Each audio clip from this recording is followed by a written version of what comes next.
नमस्कार दोस्तों, मैं रंजना गुप्ता आज एक माता रानी का पचरा प्रस्तुत कर रही हूँ। आइए सुनते हैं। उपासना दरबार करी न भुलाइब मैया जी, सपने में सही पर दर्शन दे जाइब मैया जी, सपने में सही पर दर्शन दे जाइब मैया जी। उपासना दरबार करी न भुलाइब मैया जी, सपने में सही पर दर्शन दे जाइब मैया जी, सपने में सही पर दर्शन दे जाइब मैया जी। ध्वजा नारियल पान सुपारी सिंदूर कुमकुम थाली, धूप कपूर घीव के बाती लेके मंदिर जाली।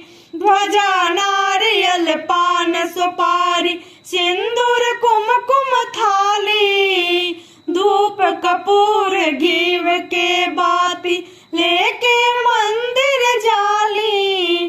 पूजन हमार स्वीकार करी न ठुकराइब मैया जी, सपने में सही पर दर्शन दे जाइब मैया जी, सपने में सही पर दर्शन दे जाइब मैया जी। उपासना दरबार करी न भुलाइब मैया जी, सपने में सही पर दर्शन दे जाइब मैया जी, सपने में सही पर दर्शन दे जाइब मैया जी। आयु रक्षिणी पाप नासिनी विंध्यवासिनी मैया, मझधारे से किनारे अम्बे लाती सबकी नैया। आयु रक्षिणी पाप नासिनी विंध्यवासिनी मैया, मझधारे से किनारे अम्बे लाती सबकी नैया। जय काली खप्पर वाली, जय सिरा वाली मैया जी, सपने में सही पर दर्शन दे जाइब मैया जी, सपने में सही पर दर्शन दे जाइब मैया जी।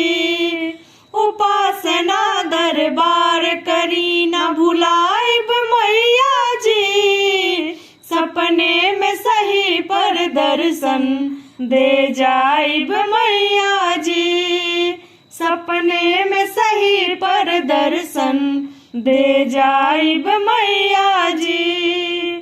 लाल ध्वजा तोर लाल चुनरिया लहर लहर लहराई, जेकर साचा प्रेम हवे उहे माई के दर्शन पाई।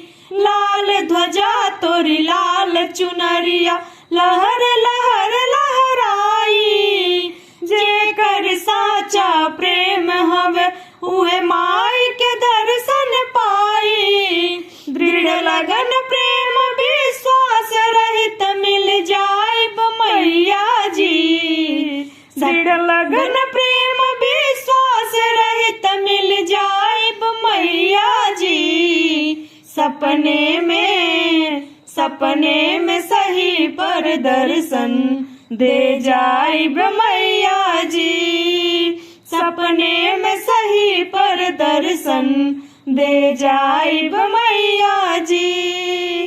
उपासना दरबार करी न भुलाइब मैया जी, सपने में सही पर दर्शन दे जाइब मैया जी, सपने में सही पर दर्शन दे जाइब मैया जी, सपने में सही पर दर्शन दे जाइब मैया जी। प्रेम से बोलिए सांचे दरबार की जय, शेरा वाली मैया की जय।